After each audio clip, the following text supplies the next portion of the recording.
saudara sekalian. Malam. Ya.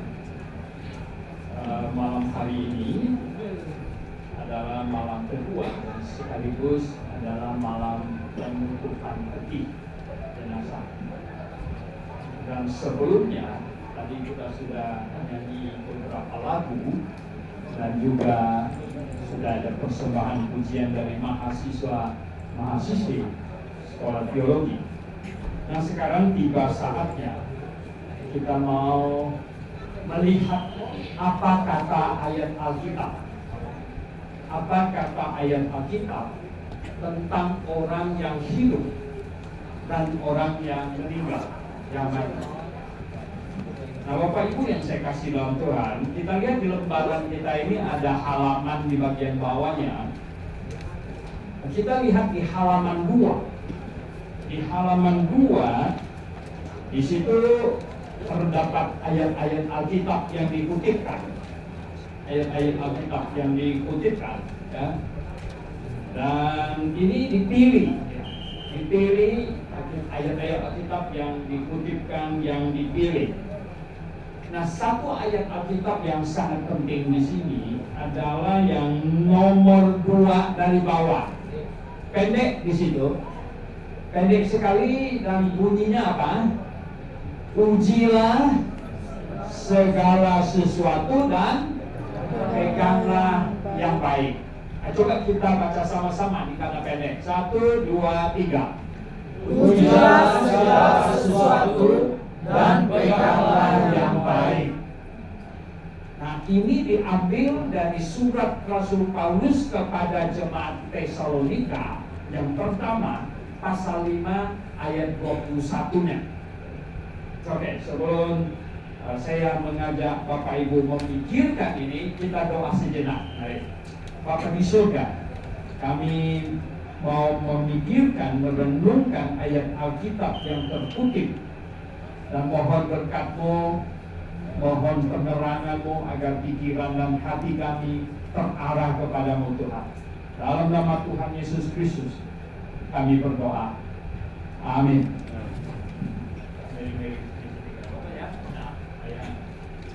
David, bisa lihat bukan David dengan baik. Baik ya. Oke, Bapak Ibu yang saya kasih dalam Tuhan, ujilah segala sesuatu dan peganglah yang baik. Nah, saya kenal Ibu Acil sudah 25 tahun ya. 25 tahun. Itu David umur berapa sekarang? 35. Masih kecil kamu ya waktu itu, masih kecil. Saya sudah kenal, ini sudah anggap kayak saudari sendiri ya. Kenal sudah 25 tahun kenal. Nah, dia beriman, ya. Bu Asyum ini beriman. Nah, Bapak Ibu yang saya kasih dalam Tuhan, boleh dikatakan kita yang duduk di ruangan ini semuanya beriman, betul nggak? Nah, ini orang beriman ini. Nggak ada yang ateis di sini, ya? Nggak ada ya. Oke, kita beriman. Nah, Bapak Ibu yang saya kasih dalam Tuhan, ini penting sekali tadi ayatnya kasih tahu kita, ujilah segala sesuatu dan peganglah yang baik. Saya kasih tahu, kalau Bapak Ibu datang ke sini malam ini salah pakai baju, nggak big deal, urusan nggak besar, betul nggak? Lupa bawa payung, tahu-tahu hujan, nggak begitu masalah, basah-basah sedikit, betul nggak? Tapi kalau salah beriman, nah ini saya kasih tahu Anda, ya, itu bisa masuk neraka atau masuk surga dan tak bisa keluar dan bikin ulang lagi loh. Ya. Ini urusan besar nggak? Ini urusan besar, sangat besar saya kasih tahu. Ya kalau salah jalan, Google pun ngawur gitu. Kita putar-putar agak lambat sedikit, betul nggak? Termasuk neraka pakai putar-putar nggak? Tak bisa loh, saudara yang saya kasih dalam Tuhan. Maka itu kita ikutin apa yang dikatakan ayat Alkitab tadi, apa katanya? Ujilah segala sesuatu dan peganglah yang baik. inilah hal yang paling perlu diuji, saudara. Ya kalau mau beli baju, ya kan, kita itu perlu tes, ya kan. Aduh, saya beberapa kali beli baju pakai online, gitu ya. Suruh mantu saya, bajunya datang, saya bilang, kacau ini ya. Nggak jadi beli celana, nggak bisa, ya. Saudara yang saya kasih dalam Tuhan, ini masalah beriman nggak bisa begitu, ya. Karena kalau pergi ke neraka tak bisa keluar lagi. Wah, Tuhan di neraka, saya minta tolong diulang dong. Nggak bisa diulang. Ya gimana? Saya kan ikut bapak saya, iman bapak saya, bapak lu juga ada di sini. Nah, aduh kan, bagaimana ini kan? Saya ini gara-gara keturunan nih dari kakek buyut saya semuanya saya sudah beriman begini. Lah mereka semua ada di sini. Nah siapa yang salah kalau sudah begitu? Jadi Bapak Ibu yang saya kasih dalam Tuhan malam ini semua yang ada di sini, dalam segala hal yang lain tidak seperlu ini untuk mengujinya dan mendapatkan yang terbaik untuk kita imani. Amin. Ya. Nah, saya mau sampaikan 3 poin saja, singkat, banyak-banyaknya. 3 poin. Ya. Poin yang pertama, mengapa kita percaya ada Allah? Mengapa kita percaya ada Allah? Mengapa kita percaya ada surga, ada neraka? Mengapa? Bapak Ibu sekalian di sini ada yang, saya nggak mau percaya ada Allah, saya tidak percaya ada Allah. Oke. Ini ada kutipan ayat di sini, kalau hitung dari bawah 1, 2, 3, 4. Tadi kan nomor 2 dari bawah, ini nomor 3 ke atas, nomor 4. Di sini bunyinya apa ya? Orang bebal berkata, orang bebal berkata dalam hatinya tidak ada Allah. Busuk dan jijik perbuatan mereka, tidak ada yang berbuat baik. Ini ditulis oleh Raja Daud loh. Kira-kira 1000 tahun sebelum Masehi. Itu 1000 tahun itu sebelum Masehi, hitung dari sekarang itu apa? 3.000-an tahun sebelum Masehi. Orang bebal, orang bodoh berkata tidak ada Allah. Nah kenapa bisa begitu? Kebenarannya sebagaimana? Kenapa orang bodoh berkata dalam hatinya tidak ada Allah?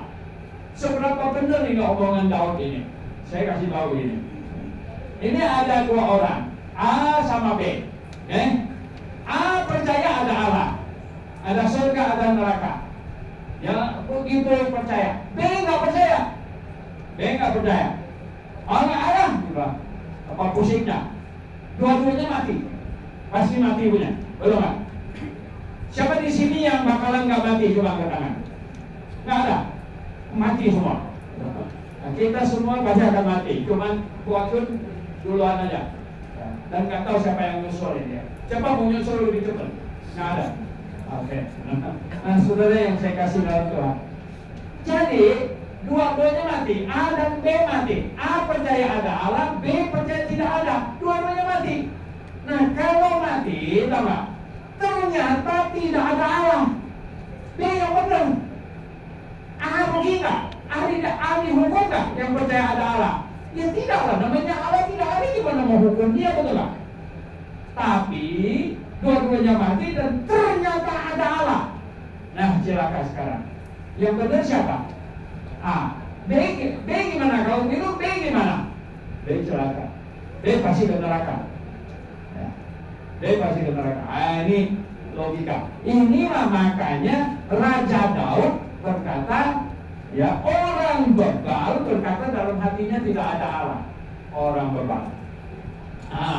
Itu satu poin. Makanya saya bilang, saya berharap Bapak Ibu semua yang duduk di sini, kita sama-sama percaya ada Allah saja, gimana? Amin. Amin. Ya kalau ternyata tidak ada, kita nggak rugi juga, gitu, betul nggak? Oke, itu nomor 1. Nomor 2, kalau semua punya bilang ada Allah sana sini, Allah sini. Allah yang kita percaya itu yang menciptakan alam semesta dan menciptakan kita ini semuanya, dia pasti bisa berbicara. Nah kalau dia bisa berbicara, dia berfirman. Bapak Ibu sekalian, dia berfirman. Nah sekarang yang mana firmannya? Yang mana firman Allah? Ada begitu banyak buku di muka bumi ini yang bilang dia firman Allah. Nah loh, ya nggak? Yang situ bilang firman Allah, yang ini bilang firman Allah, yang itu juga bilang firman Allah. Yang mana yang benar? Kenapa? Karena tidak mungkin dua buku yang saling bertentangan sama-sama firman Allah. Allah tidak mungkin ngomong di sini B, ngomong di sini C, ngomong di sini D, nggak mungkin. Ya, kalau begitu salah satunya kasih firman Allah.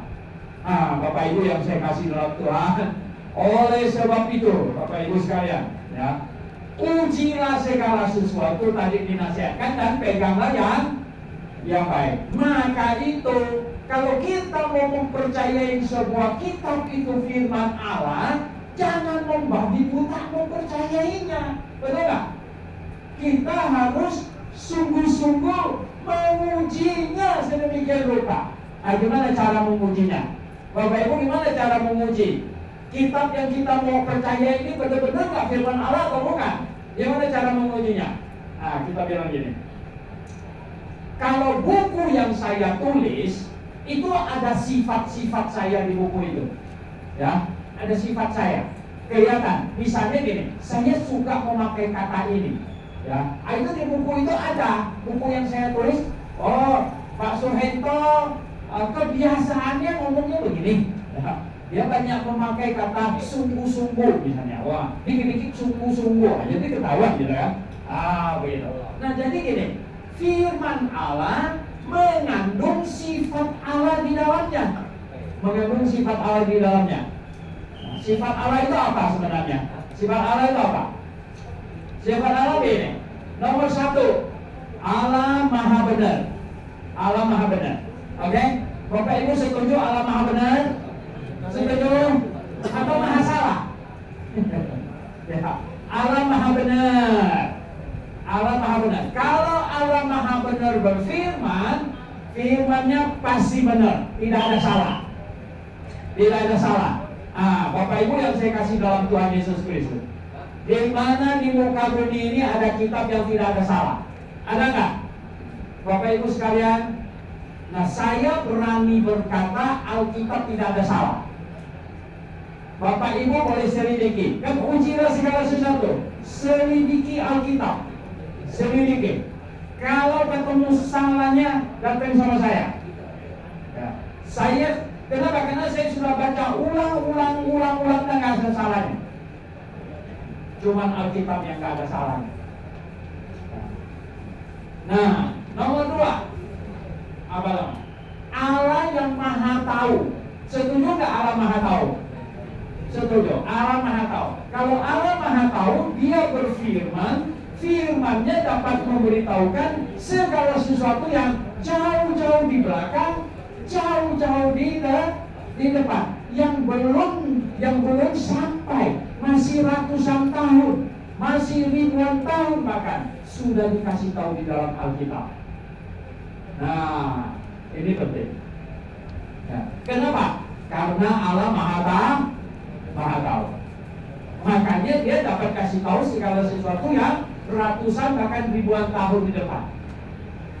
Ketiga, apa dong? Allah yang Maha Suci. Setuju Allah Maha Suci? Nah, kalau Allah Maha Suci, maka firman-Nya mengajarkan pengajaran moral yang paling tinggi. Pengajaran moral. Bapak Ibu yang saya kasih dalam Tuhan, di kitab apakah ada pengajaran moral yang paling tinggi? Di kitab apa? Ada pengajaran moral yang paling tinggi. Di dunia ini cuma ada satu kitab, saudara. Cuma ada satu kitab yang mengajarkan apa? Kasihilah sesamamu manusia seperti dirimu sendiri. Kasihilah musuhmu. Ya, cuma ada satu, yaitu Alkitab. Hanya di Alkitab ada pengajaran, hai suami kasihilah istrimu, dan hai istri tunduklah kepada suamimu. Hanya di Alkitab. Ya. Oleh sebab itu, Bapak Ibu yang saya kasih dalam Tuhan, ya, kalau mau rumah tanggamu sejahtera, suami istri baik-baik semuanya, harus mendasarkan rumah tangganya pada Alkitab.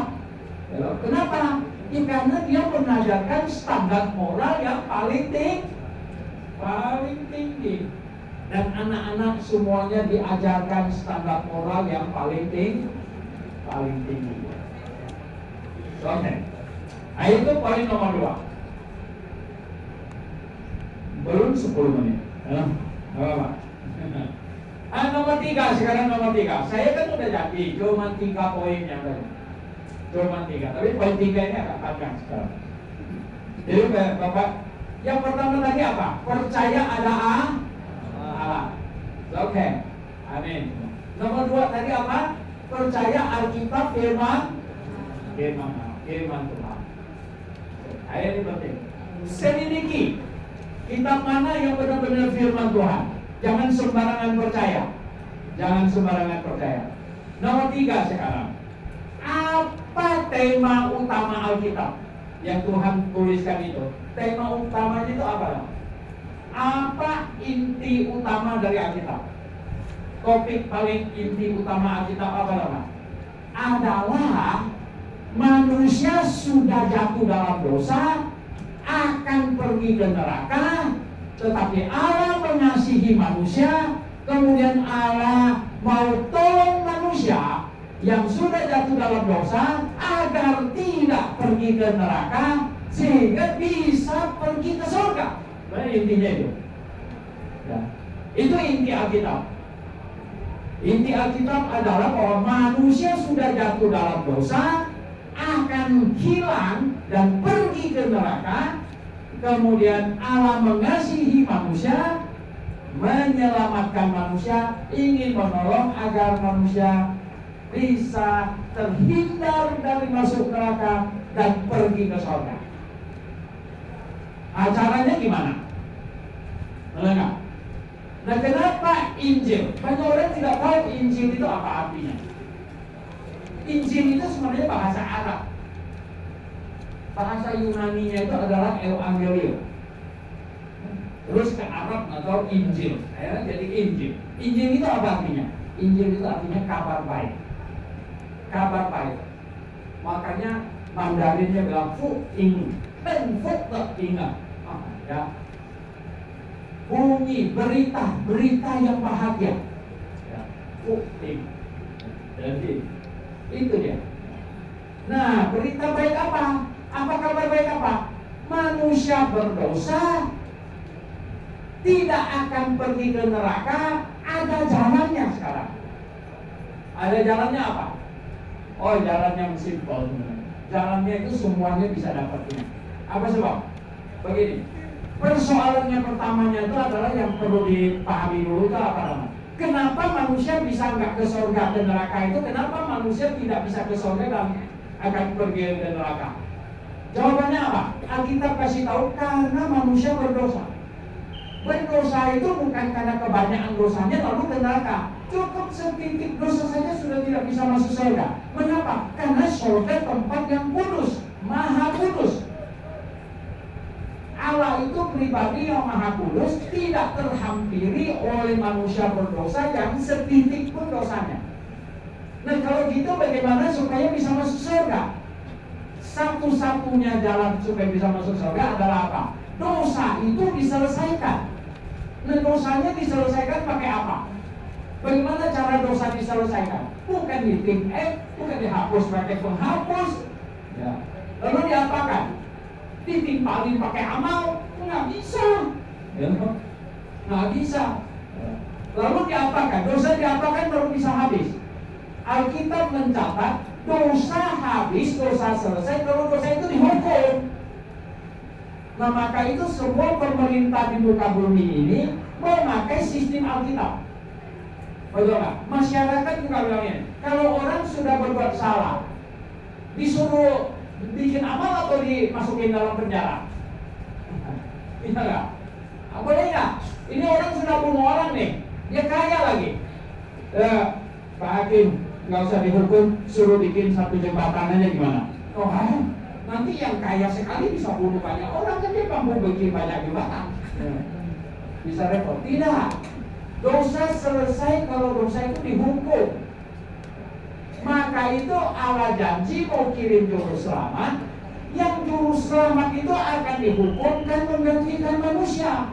Nah, sebelum dia datang dihukumkan, disuruh melakukan ibadah simbolik, menyusun batu berbentuk meja, disebut mesbah, dan taruh seekor domba di atasnya, pegang kepala dombanya, mengaku salah, dan dombanya disembelih. Apa artinya itu? Ini domba korban. Jadi saya yang salah, dia yang jadi korban, disembelih. Namanya domba korban.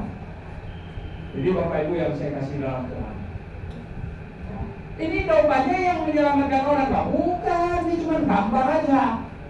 Dia menggambarkan juru selamat yang dijanjikan. Dan kemudian juru selamatnya tiba, Yohanes Pembaptis yang menunjuk kepadanya dan berkata apa? Lihatlah anak domba Allah yang menghapus dosa dunia. Siapa? Yesus.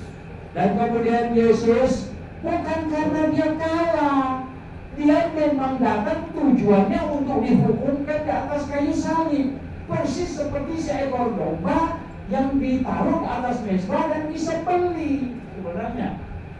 Makanya ketika dia tergantung di atas kayu salib, waktu dia hampir menghembuskan nafas yang terakhir, dia berseru apa? Sudah selesai, katanya. Apa yang selesai? Penanggungan dosa manusia seisi dunia selesai. Dan selanjutnya apa? Barang siapa yang rela bertobat. Bertobat itu artinya mengaku salah dan menyesal dan percaya kepada Yesus. Percaya apa? Percaya bahwa Yesus sudah dihukumkan di atas kayu salib menggantikan saya. Jadi Yesus dihukumkan di atas kayu salib menggantikan saya. Ayo. Nah, Bapak Ibu yang saya kasih gambar, mau tidak Yesus menggantikan kamu dihukumkan di atas kayu salib?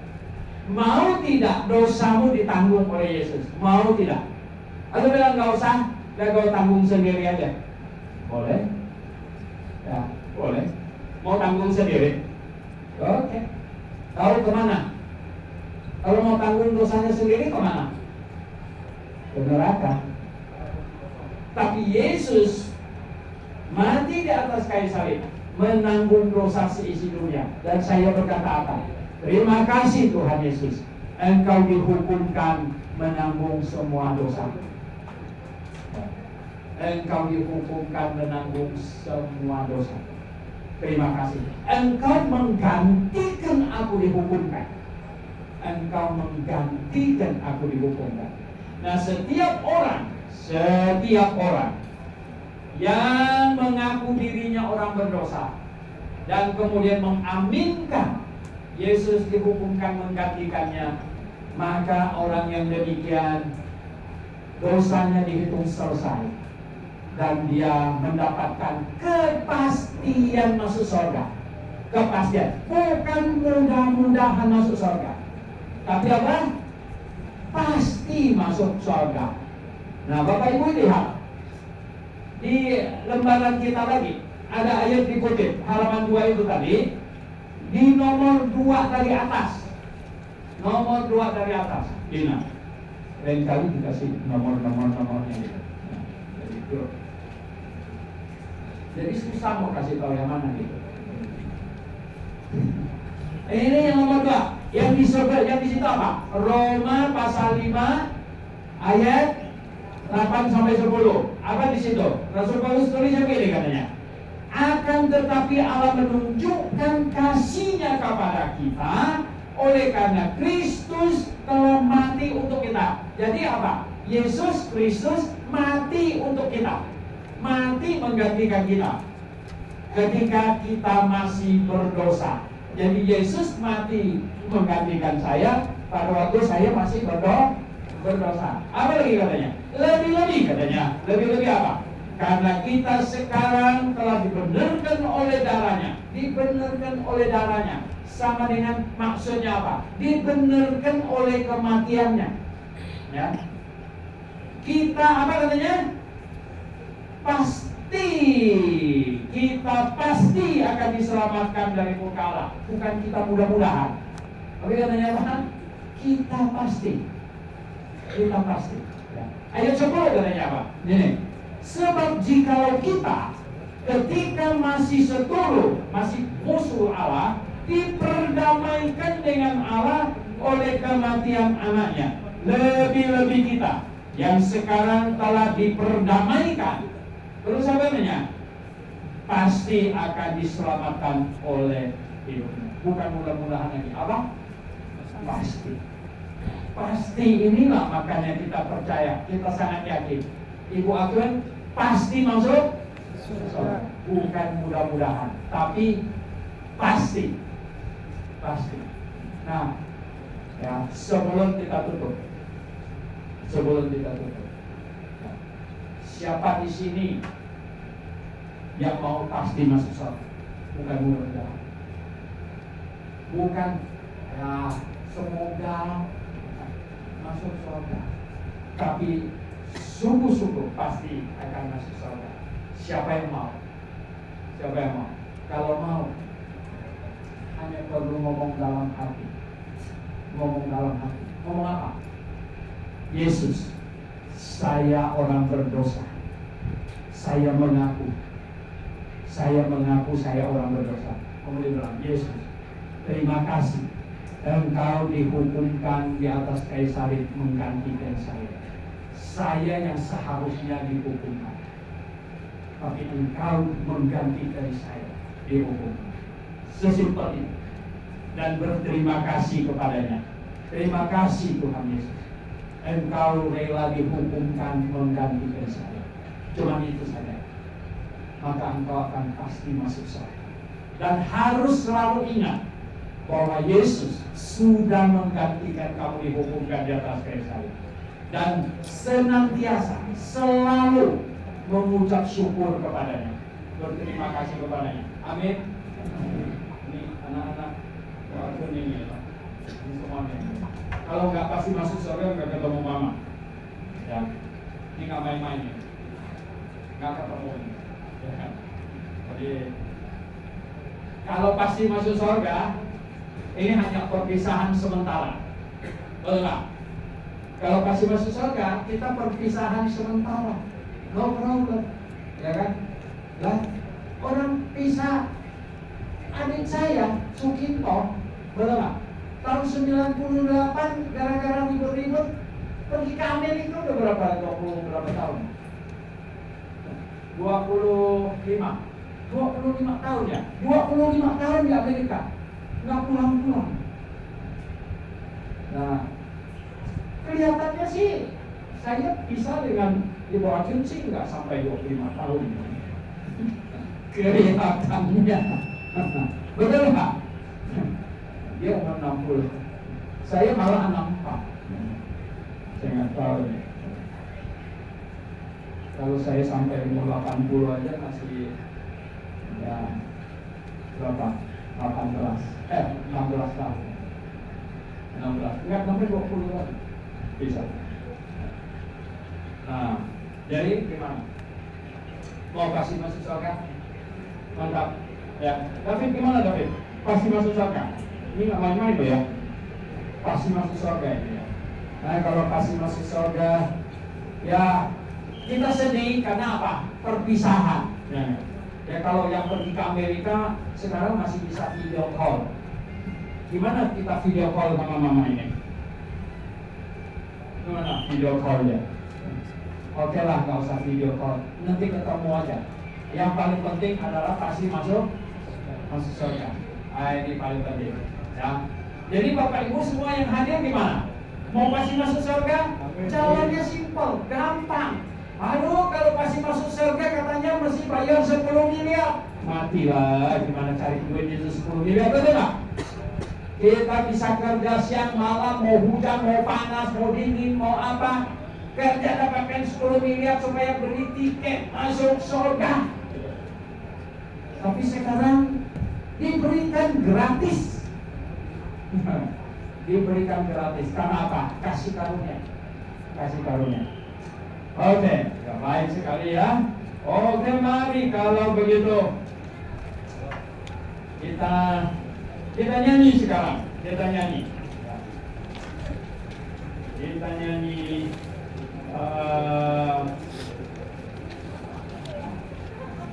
ayat 6. Kita nyanyi lagu ayat 6. Nomor 6, sorry. Nomor 6. Selamat karena anugerah. Sebentar. Ini lihat kata-katanya. Kita selamat karena apa? Anugerah. Bukan karena kita jagoan. Bukan karena kita kepintaran. Bukan karena amal kita kebanyakan. Tapi kita masuk surga karena anugerah. Karena anugerah. Oke, kita nyanyikan dan perhatikan kata-katanya. Mari, perhatikan. Kelak hidupkan berakhir, kulah lagi seperti sekarang. Betapa sukacitanya dalam istana sang raja, dan aku akan bertemu dia muka dengan muka, dan menceritakan kisahku selamat karena anugerah. Kelak tubuhku bukan hancur, ku tak tahu kapan waktunya, tapi yakin Allah siapkan tempat di surga bagiku, dan aku akan bertemu dia muka dengan muka, dan menceritakan kisahku selamat karena anugerah. Keraguan matahari, Tuhanku siap menanti. Baik dan setia hambaku, dan ku kan beristirahat, dan aku akan bertemu dia muka dengan muka, dan menceritakan kisahku selamat karena anugerah. Saat itu kan ku tunggu perintahku bercahaya terang. Saat itu dibukanya, jiwaku menyambut dia, dan aku akan bertemu dia muka dengan muka, dan menceritakan kisahku selamat karena anugerah. Selamat masuk surga karena anugerah. Bukan karena saya jago, bukan karena saya kebanyakan bikin amal, bukan karena saya saking banyaknya sembahyang, berdoa, bukan.